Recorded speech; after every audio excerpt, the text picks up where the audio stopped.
नमस्कार दोस्तों, मैं हूँ गोविंद और आप सुन रहे हैं हॉरर कहानी, वो भी मेरी ज़ुबानी। दोस्तों, आज फिर से एक नई कहानी आपके सामने हाजिर है। वैसे तो आपने बहुत सी हॉरर कहानियाँ सुनी होगी, लेकिन मुझे पूरी उम्मीद है कि आज की यह हमारी कहानी सुनकर आपको सच में डर का एहसास होने वाला है। बस मेरी आपसे इतनी गुजारिश है कि आप अगर इस कहानी को पूरा सुनेंगे तो सच में बहुत ज़्यादा मज़ा आने वाला है। साथ ही अगर आप पहली बार हमारे इस चैनल पर आए हैं तो चैनल को अभी सब्सक्राइब कर लीजिए। ऐसा करने से हमारी और आपकी नज़दीकियाँ बढ़ जाएगी और आगे आने वाली वीडियो आप तक आसानी से पहुंच जाएगी। तो ज़्यादा समय ना लेते हुए जल्दी से अपनी कहानी को शुरू करते हैं। रात के 2 बज रहे थे। मैंने अपना लैपटॉप बंद कर दिया और बिस्तर पर लेट गया। मेरी पत्नी मायके चली गई है, इसलिए मैं आज घर में अकेला था। मुझे धीरे धीरे नींद आ रही थी। तभी एक तेज आवाज़ से मेरी नींद टूटी। आवाज़ मेरे ही शयन कक्ष से आई। मैं एकदम अंधेरे में सोता था, तो मैं बिल्कुल नहीं देख सका कि यह किस तरह की आवाज़ थी। मैंने तुरंत एक छोटा सा लैंप जला दिया। मेरे सामने दीवार में एक बड़ी दरार थी। कोई अंदर से दरार को और भी बड़ा कर रहा था, क्योंकि वह बढ़ता ही जा रहा था। मैं उसे देखकर कांप रहा था। मेरी जबान बैठ गई थी और अचानक मैंने देखा कि मलबे से एक बिल्कुल सफ़ेद हाथ निकल रहा है। शरीर कांपने वाला दृश्य देखकर मेरा गला सूख गया। पहले हाथ, फिर सिर और ऐसे ही पूरा शरीर बाहर आ गया। वह 90 साल का एक बूढ़ा आदमी था। पूरी तरह से गंजा, छंटे हुए सफ़ेद बाल, बोहे, पलके, मूछें भी सफ़ेद थी। शरीर पर फटी बनियान और नीचे लुंगी।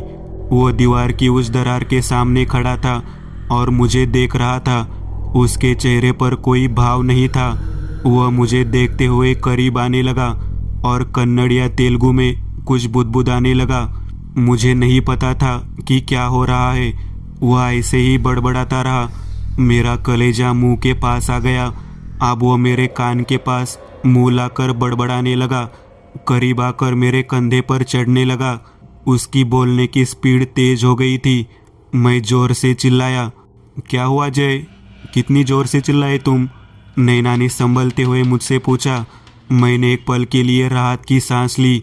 थैंक गॉड, यह एक सपना था। मैंने आज तक इतना भयानक सपना कभी नहीं देखा। मैंने पानी से भरा ग्लास पूरा खाली किया। ऐसा क्या देखा?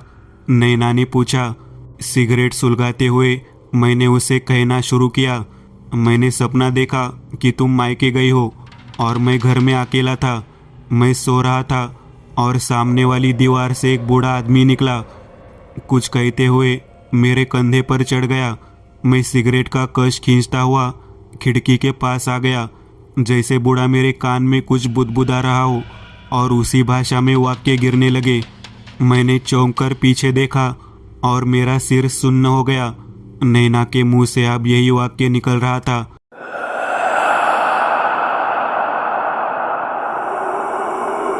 हाँ।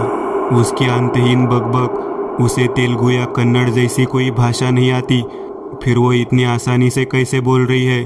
उसके चेहरे पर रहस्यमयी मुस्कान देखकर मेरा दिल घबरा रहा था।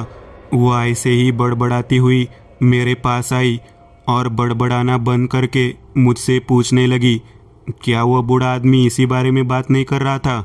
उसने रहस्यमयी ढंग से मुस्कुराते हुए मुझसे पूछा।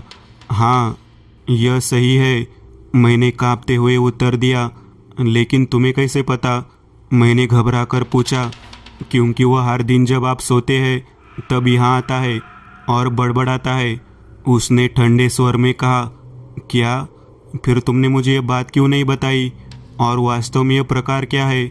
मैं पूरी तरह से घबरा गया था। उससे ही पूछो, तुम्हारे ठीक पीछे खड़ा है, उसने कहा। मैं धीरे से पीछे मुड़ा। वह पीछे खड़ा था। मैं सोचने की क्षमता खो चुका था। वह फिर से तेलुगु कन्नड़ में लगातार वाक्य बुदबुदाते हुए मेरे कान के पास आया। और दूसरी तरफ से नैना वही वाक्य बुदबुदाते हुए मेरे कान के पास आई।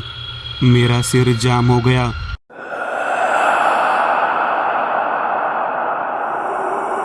मेरे कान इसे सहन नहीं कर सके। मैं चिल्लाया और हड़बड़ाकर उठ बैठा। कूल डाउन जय, कूल डाउन। मेरे मनोचिकित्सक डॉक्टर शास्त्री ने मुझे शांत किया। मुझे याद है उन्होंने मुझे सम्मोहित कर लिया था। मुझे बता कि तूने अब क्या देखा, उसने पूछा। लोग सपने देखते हैं डॉक्टर। मैंने सपने में ही एक सपना देखा। एक एक करके मैंने उन्हें सब कुछ बताया, लेकिन संक्षेप में मैं उनकी उस कुर्सी से उठ गया। जय, आपके पास अभी 3 सेशंस और है। आप जो कहते हैं वो अजीब वहम लगता है। आपके अंदर कुछ है जो आपको परेशान कर रहा है। इसकी शुरुआत तब हुई जब तू हैदराबाद से आया। उससे पहले तू सामान्य था, है ना? इसका मतलब है कि वहाँ कुछ हुआ है। डॉक्टर ने कहा। मुझे याद नहीं। मैंने कहा रहने दे, मैं तुझे गोलियां लिख के देता हूँ, उन्हें दिन में 2 बार लेना। डॉक्टर ने कहा। उन्होंने डेस्क पर गोलियों के नुस्खे लिखना शुरू कर दिया। अच्छा, मुझे एक बता, क्या तूने सपने में कुछ और विशेष देखा है क्या? डॉक्टर ने पूछा। हाँ, सपने में वो आदमी और नैना कुछ अजीब बड़बड़ा रहे हैं। मैंने कहा। डॉक्टर ने मेरे हाथ में प्रिस्क्रिप्शन दिया। मैं उसे देख ही रहा था। इतने में एक नर्स और वार्ड बॉय अंदर आए। नर्स डॉक्टर को एक फाइल देने लगी और वार्ड बॉय खिड़की के शीशे को कपड़े से पोंछ रहा था। मैं दवा की पर्ची पढ़ने में तल्लीन था और फिर वही तेलुगु कन्नड़ वाक्यांश मेरे कानों में पड़ने लगा। मैंने डॉक्टर की ओर चौंक कर देखा। मेरे शरीर में कांटा रेंग गया, क्योंकि डॉक्टर शास्त्री तेलुगु कन्नड़ नहीं बोलते थे, लेकिन उनका वाक्य अस्पष्ट था और उनका चेहरा स्तब्ध था। मैंने नर्स की ओर देखा और फिर वार्ड बॉय की ओर देखा। मेरा तो माथा ठनक गया, क्योंकि वह नर्स बिल्कुल नैना जैसी दिखती थी और वह वार्ड बॉय कोई और नहीं बल्कि वो बूढ़ा आदमी था।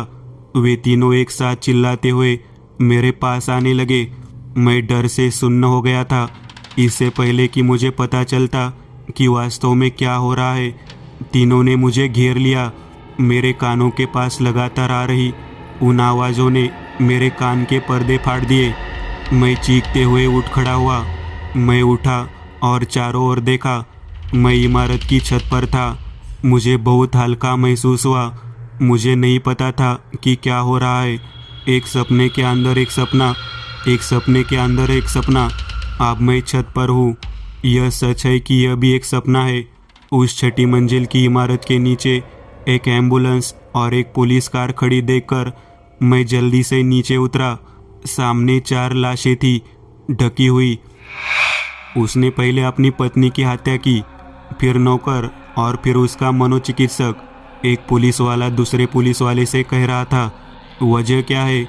पुलिस ने पूछा। उसे मानसिक परेशानी थी।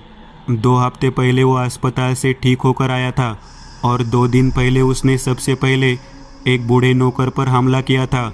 उस वक्त उसकी पत्नी अपने मायके गई हुई थी। फिर नौकर की लाश को अपने ही बेडरूम की दीवार में दबा दिया। कल जब उसकी पत्नी आई तो उसे अजीब लगा। उसने खोद कर पूछा तो समझ आया, लेकिन उसने कल उसे मार डाला।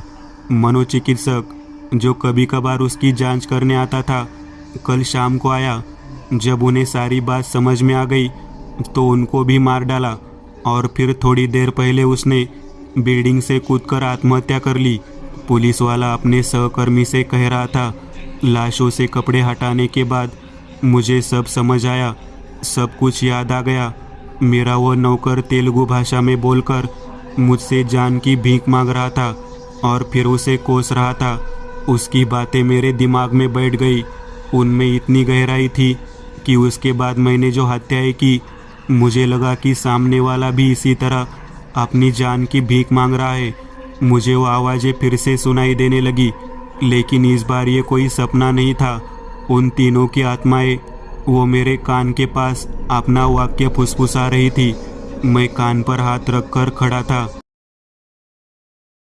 दोस्तों, आज के लिए बस इतना ही। अगर आपको यह कहानी अच्छी लगी हो तो लाइक कीजिएगा। आप में से कई लोग बिना लाइक किए भाग जाते हैं। अगर आपने वीडियो को लाइक किया तो मुझे अच्छा लगेगा और ऐसे ही डरावनी कहानियाँ बनाने के लिए मुझे एनर्जी मिलेगी। तो लाइक ज़रूर करिएगा और अभी तक आपने चैनल को सब्सक्राइब नहीं किया तो तुरंत सब्सक्राइब करिएगा और बगल वाली घंटी को दबाना ना भूलिएगा।